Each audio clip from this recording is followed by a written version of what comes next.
అపూర్వ, శరత్చంద్ర ఇద్దరూ కూడా శారదని ఇంటికి రమ్మని పిలుస్తారు. ఇక శారద ఇంటికి వస్తుంది.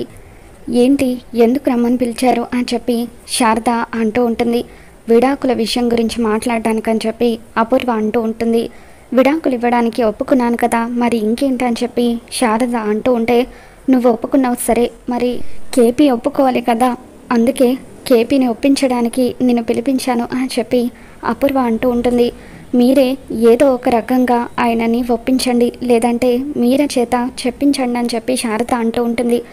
ఎవరు ఒప్పుకున్న పని వాళ్ళే పూర్తి చేయాలి శారద అని చెప్పి అపూర్వ అంటూ ఉంటుంది. దాంతో శారద ఒకవేళ ఆయన ఒప్పుకోకపోతే అని చెప్పి అంటూ ఉంటే, అప్పుడు అపూర్వ సింపుల్, భూమి గగన్ల పెళ్ళి ఆగిపోతుంది, మీ విడాకులు అయిన తర్వాతే వాళ్ళిద్దరి పెళ్ళి జరుగుతుంది అని చెప్పి అపూర్వ కండిషన్ పెడుతుంది. దాంతో శారద ఏడుస్తూ, సరే నేనే ఆయన్ని ఒప్పిస్తానని చెప్పి విడాకుల పేపర్స్ తీసుకొని అక్కడి నుండి వెళ్తూ ఉంటుంది.